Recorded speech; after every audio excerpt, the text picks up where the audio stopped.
लेते दिन ये बात से शिव प्रसन्न हो गए, विवाह करने को तैयार थे, लेकिन वो खुश नहीं थे। खुश कब हुए? जब उन्होंने देखा कि जो मेरी अर्धांगिनी बनेगी वो मेरी भक्त है, मतलब उसको भी मैं ही चाहिए। कभी कभी ऐसा लगता है ना कि हम अगर हैं, कोई राजकुमारी हमें इससे जबरदस्ती विवाह कर ले, कहीं हमसे खुश नहीं रह पाई तो क्या होगा? शिव आए उनके पास। किसके पास आए? सती के पास। कौन सा रूप लेकर के आए? अवगढ़ रूप लेके आए। कौन सा? गंदे मुंडमाल डाल करके मांस हड्डियां गले में डाली, और शिव जी ने अपने आंसू से रुद्राक्ष प्रकट किए। क्या प्रकट किए? जो रुद्राक्ष वो क्या है? शिव के, और उनकी माला बना ली। क्या कर ली? आप देखेंगे रुद्राक्ष बड़े अजीब से खुरदरे खुरदरे। अब तो चलो उनकी महिमा संतों ने गा गा के बढ़ा दी, लेकिन पहले का व्यक्ति रुद्राक्ष की माला पहनने से घबराता था, क्योंकि रुद्राक्ष की माला में गहरे ऊर्जा है। अगर कोई पापी व्यक्ति पहन ले तो उसकी राह भटक जाती है, बुद्धि फेर देती है। रुद्राक्ष की माला बहुत खतरनाक है। तो कृपा हुई, उन्होंने रुद्राक्ष की माला, मुंड माला, ना जाने भसा मुसम क्या क्या अपने शरीर पे पोत लिया, दुनिया भर की सामग्री लगा ली। इतने मैले कुचैले लगने लगे, और मैले कुचैले होने के बाद ऊपर से गंगा जी बह रही हैं, तो गंगा जी के साथ साथ उनके शरीर पे कीचड़ जैसी हो गई, पलके भारी भारी हो गई। अब गए माता सती के पास, द्वार पे गए। द्वार के सभी जो सेना थी, सेनापति थे, वो बोले, हे राजकुमारी सती, द्वार पर अघोरी आया है और इतनी जिद करने के बाद भी हम उसे सब कुछ देने को तैयार हैं, लेकिन वो ये कह रहा है मुझे सती से मिलना है, मुझे सती से ही मिलना है। तो सती कहती है, सती बहुत, मतलब उनकी जितनी भी बेटियां थी सबने इनकार कर दिया था, लेकिन सती ने इनकार नहीं किया। सती बोली, अब मेरे द्वार पे आया है तो वो मुझसे बिना दर्शन किए लौट के जाना नहीं चाहिए, बुलाओ उसे। शिव भीतर गए। भीतर गए तो उनके लिए आसन पड़वाया। बैठो बाबा, क्या चाहिए? तो बोले, मैं बहुत बड़ा अघोरी हूँ। उन्होंने ये नहीं बताया मैं शिव हूँ, मैं बहुत बड़ा अघोरी हूँ और मैं तुम्हें एक बात बताने आया हूँ। शिव परीक्षा लेने गए सती की। क्या करने गए? परीक्षा लेने। क्योंकि भैया शिव है, संसार के रचैया है, ऐसे किसी को स्वीकार, तो परीक्षा लेने गए। बोले, हाँ कहे स्वामी, क्या उद्देश्य है, क्या आपके वचन है? तो बोले, मैं तुम्हारे लिए एक सूचना लेकर के आया हूँ, मैं बहुत बड़ा अघोरी हूँ और मेरे पास बहुत सी सिद्धियां हैं। बोले, मैं तुम्हारे बारे में सब कुछ बता सकता हूँ। देवी सती बोली, स्वामी जी, मुझे कुछ जानने की इच्छा ही नहीं है, जो मेरे भाग्य में था वो तो अब तय हो गया है। बोले, उसी के बारे में बताने आया हूँ। अब किसी स्त्री या किसी कन्या का विवाह हो तो उसे इच्छा रहती है कि मेरा स्वयंवर कैसा होगा, अघोरी सही, लेकिन किस स्थिति का होगा, क्या करने वाला होगा, सबको रहती है इच्छा। तो बोले, स्वामी जी आप इतना कह रहे हैं तो बता दीजिए। तो बोले, बताऊंगा तभी, पहले तुम मुझे कुछ दान करो। देवी कहती है, क्या चाहिए? वो कहते हैं, जो दे सको। तो माता सती गई और जाकर के इतने सारे गहने लिए। बोले, लीजिए स्वामी जी, आपके जीवन भर का कल्याण हो जाएगा इन गहनों से, पूरे जीवन भर आप बैठ करके खाएंगे। बोले, नहीं, मैं गहना थोड़ी चबाऊंगा, मुझे गहने नहीं चाहिए, वापस ले जाओ, ये किसी काम के नहीं है। फिर सती जी गई, ढेरों वस्त्र लिए, रेशम के, सोने के, सभी प्रकार के सिले हुए वस्त्र लिए, चांदी के धागे के वस्त्र लिए। बोले, ये लो स्वामी, तो फिर अपना बदन ढक लो, ये मैला कुचैला बदन है, सुंदर स्नान कर लो मेरे महल के इसमें, क्या नाम, बगीचे में जाकर के, और ये सुंदर वस्त्र पहन लेना, अच्छे लगोगे। तो स्वामी जी कहते हैं, मतलब शिव कहते हैं, नहीं, मुझे वस्त्र नहीं चाहिए, मेरा वस्त्र ये भभूति है, मैं वस्त्र नहीं पहनता हूँ, ये सब मोह माया है। एक बार वस्त्र का लालच हो गया तो जिंदगी भर वस्त्र ही खरीदते रह जाओगे। बोली, बड़ी ज्ञान की बात कही स्वामी आपने, आपकी बातों से तो लग रहा है बड़े ही सिद्ध है, क्योंकि मेरे द्वार पर आया और मैं अगर किसी को सोना चांदी दूं तो वो हाथ पीछे नहीं करता, वो कहता है, ना दे दिया और जितना है। आप पहले ऐसे आए कि ना आपको सोना चाहिए, ना चांदी चाहिए, और ना वस्त्र चाहिए जो कि सोने और रेशम के धागे से कड़े हुए हैं, जिन्हें पहनने के लिए हमारी प्रजा तरसती है। बोले, नाना जी सब बकवास है। अब माता सती समझ गई कि ये कोई देवता है, ये तो नहीं समझिए शिव है। बोली, शिव विवाह की तिथि आ रही है, इसका मतलब मैं फंस गई यहाँ पे। बह गई। उन्होंने सोचा, शिव अगर अघोरी है तो कुछ ना कुछ तो रखते ही होंगे। तो वो गई और जाकर के क्या करा उन्होंने, अंदर से भस्म भभूति निकालना है जो मंदिर में चढ़ती है। शिव बोले ना ना, ये तो मेरे पास भरपूर है, शमशान का डेरा है। बोली अवगढ़ शमशान की तपस्या की? अरे बोले वो तो मेरा घर है, मेरा निवास स्थान ही वही है। बोले कहाँ की हो? बोले जहाँ के भी यहाँ मंत्र में बताएंगे तो मुझे कोई ऐसी दक्षिणा लेके आओ, मुझे समय निकलना है, मुझे तुम्हारे बारे में बता के जाना है। बोले तुम्हें मेरे बारे में क्यों बताना है? बोले तुम्हें नहीं जानना तो मैं जाना। सती जी बोले रुको रुको स्वामी, अब खाली हाथ नहीं भेजूंगी, फिर चाहे कुछ भी हो जाए, आज आपको मना के ही भेजूंगी। जो वस्तु लाए शिव जी सब लौटा दे, सोने जेवरात इत्यादि फल भी उन्होंने स्वीकार नहीं करा। बोले नाना, जो वृक्षों पर लटक जाते हैं, जो फल वृक्षों पर लटक जाते हैं तो इनको चिड़िए तोते जुठार के जाते हैं, ये मेरे काम के नहीं, ये मेरे किसी काम के। तो माता सती गई, मूली गाजर आलू गोभी सब निकाल के लिए आई। तो क्या हुआ, शिव बोले अरे नाना, ये तो जमीन से निकालती हैं और जमीन में दुनिया भर का पाप है, सृष्टि पाप से भरपूर है, अगर मैं ये आलू गोभी सब खा गया तो मेरा तो जीना मुश्किल हो जाएगा। अब माता सती बोली तो क्या खाएंगे आप? बोले नहीं नहीं, अपने पास से दान दो, मैंने मांगा ही नहीं तुमसे, जो दे दोगी वो स्वीकार है। बड़ी माता सती परेशान हो गई, दुनिया भर की सामग्री लेकर के आ रही हैं और वो कुछ स्वीकार ही नहीं रहे, बड़ी चिंता का विषय हो गया। बोली उन्होंने अपने सेना अधिकारी बुला लिए, अपने राजपाट संभालने वाले बुला लिए, ऋषि मुनि बुला लिए कि ऋषि ये अघोड़ी आए हैं, इनको कुछ दीजिए। अब शिव जी ने नेत्र घुमाया और अघोड़ियों को इशारा कर दिया, अगर तुमने मुंह खोला तो यही भस्म कर देंगे। सारे अघोड़ी मुंह बंद हो गए, बोले हमें जानते ही नहीं कौन सा अघोड़ी है। सारे ऋषि महल से भाग गए, बोले आज के बाद हम राज दरबार में लौट के नहीं आएंगे। जितने भी सेनाधिकारी बताए तो सेनाधिकारी बोले अवगढ़ है। अब उन्हें थोड़ी पता है शिव है, ऋषि मुनि ने तो अंतर ध्यान करके पता कर लिया कि ये साक्षात पार ब्रह्म है। लेकिन ऋषियों को उन्होंने मन ही मन में ये कह दिया कि अगर तुमने मुंह खोला कि हम साक्षात पार ब्रह्म शिव हैं तो हम तुम्हें यहीं के यहीं त्रिनेत्र से भस्म। डर के मारे ऋषि मुनि भाग गए दरबार के अंदर से। अब रह गए सेनाधिकारी, तो बोले अवगढ़ है, दे दो कुछ भी। बोले कुछ भी में क्या दे दो? बोले रुपया पैसा दे दो। बोली वो मैं दे चुकी। तो सेनाधिकारी के पीछे वापस लौट गए। अब रह गए राजपाट संभालने वाले।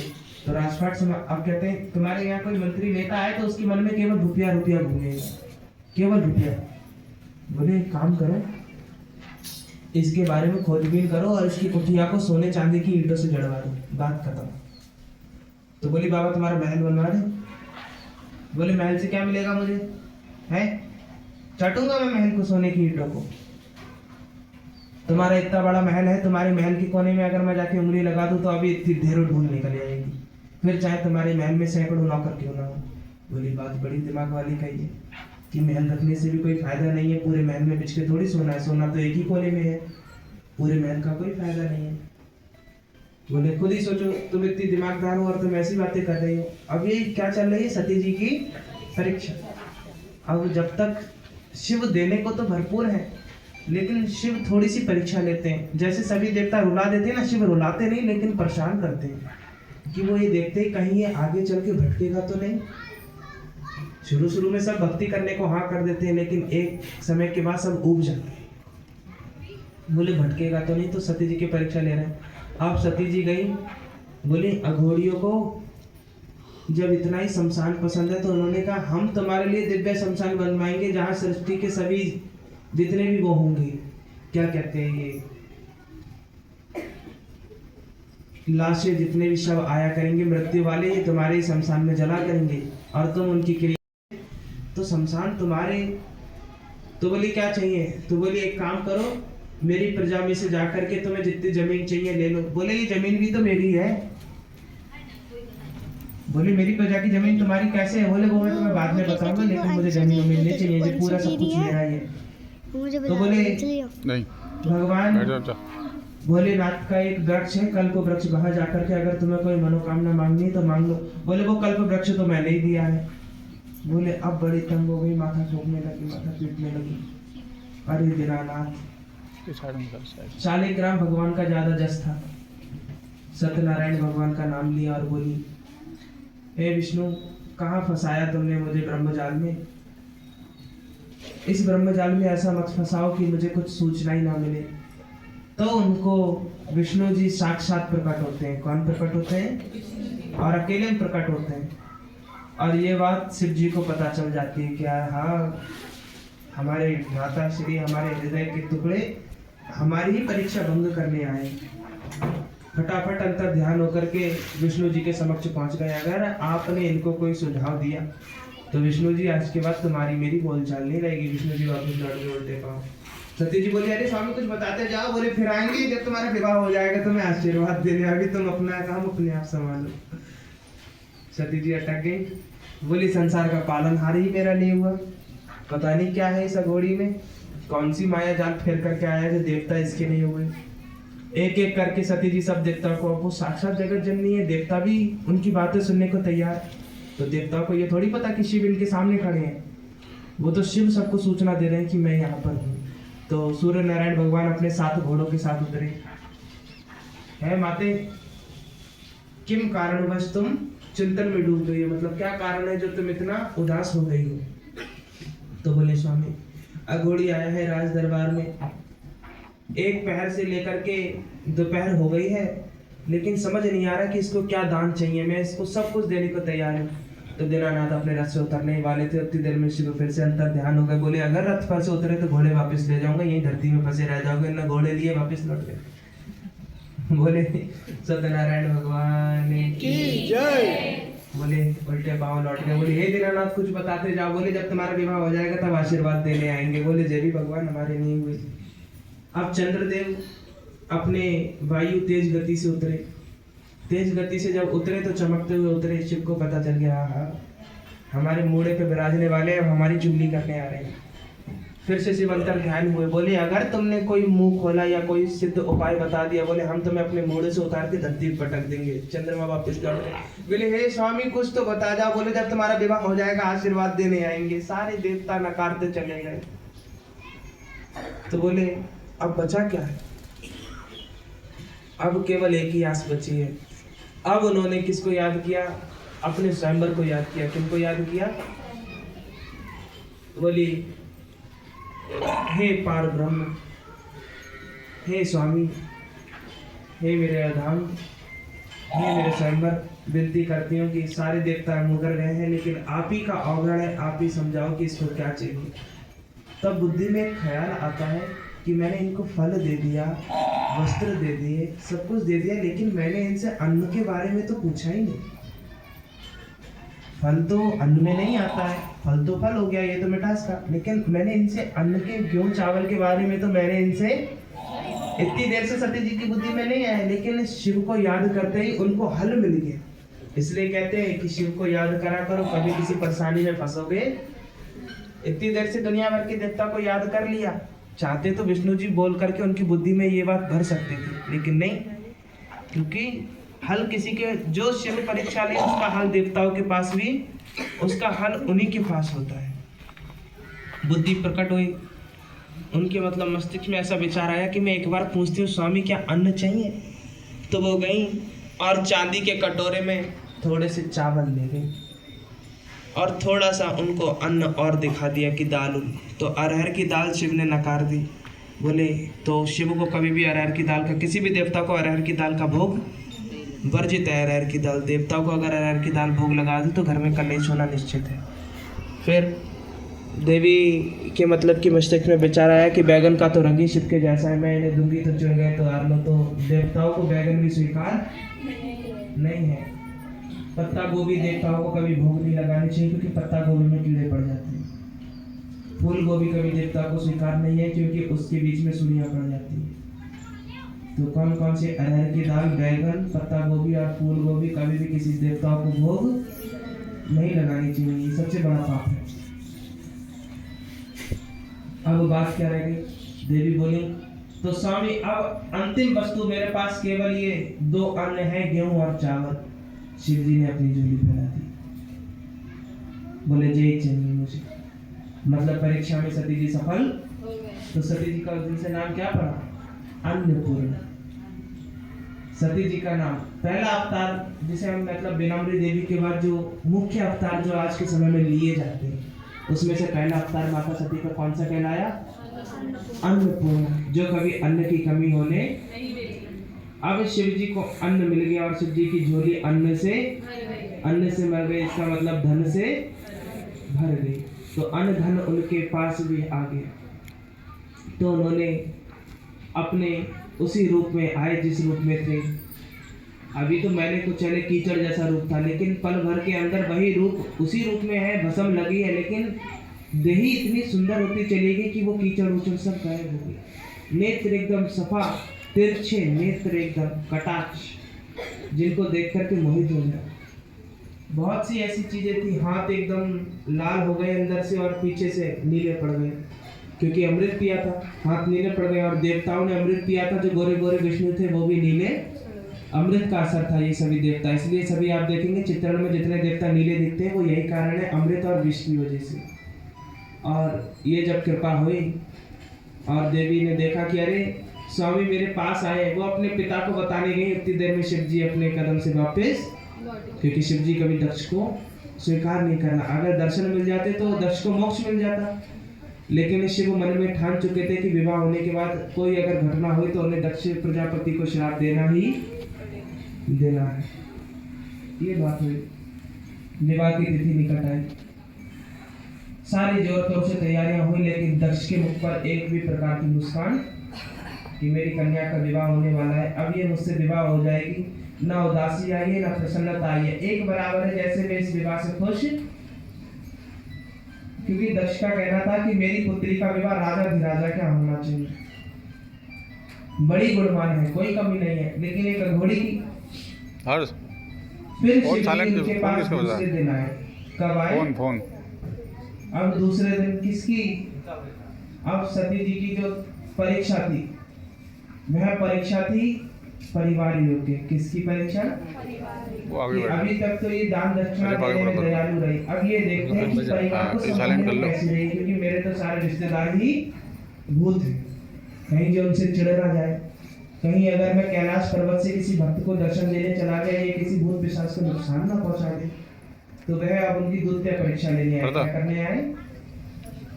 दूसरी परीक्षा लेने। द्वितीय का मतलब दूसरी। अब वह किस रूप में आते हैं? अब वह ऋषि रूप में आते हैं। किस रूप में आते हैं? बढ़िया कमंडल, हाथ में त्रिशूल और सिर पे जटा। गंगा जी है ही नहीं जटा, क्योंकि वो अभी ऋषि रूप में है। ऋषि की जटा से थोड़ी गंगा निकलेगी, गंगा तो शिव की जटा से निकल रही है। तो अभी ऋषि रूप में आए और बोले, ओ कन्या बाहर आओ। सेनाधिकारी आए, बोले देवी जी कोई ऋषि आया है। तो वो इस भूल में रहे कि आज भी शिव ही होंगे, कि आज भी वही अघोरी रूप धर के आए होंगे। लेकिन शिव ने इसी चतुराई से उन्हें अपना रूप बदल लिया कि वो ऋषि रूप में है। और ऋषि रूप में आने के बाद जब उन्होंने देखा कि सती को आभास हो गया कि मैं आया हूं, तो उन्होंने राजा का रूप धर लिया। किसका रूप धर लिया?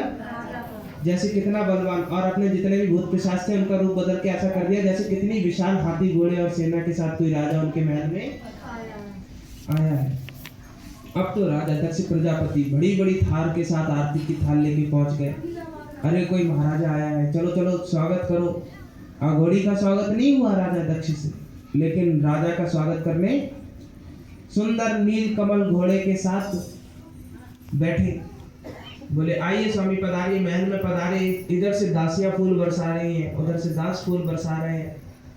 और इसी मौके को देखने के लिए देवता अंबर फाड़ फाड़ करके झांक रहे हैं कि हम भी देखें आज क्या लीला रची जाएगी। सती जी बोली, अरे मैं तो सोची थी शिवाएं होंगी, लेकिन ये तो कोई राजा है। तो सती जो है मुकर करके अंदर चली गई।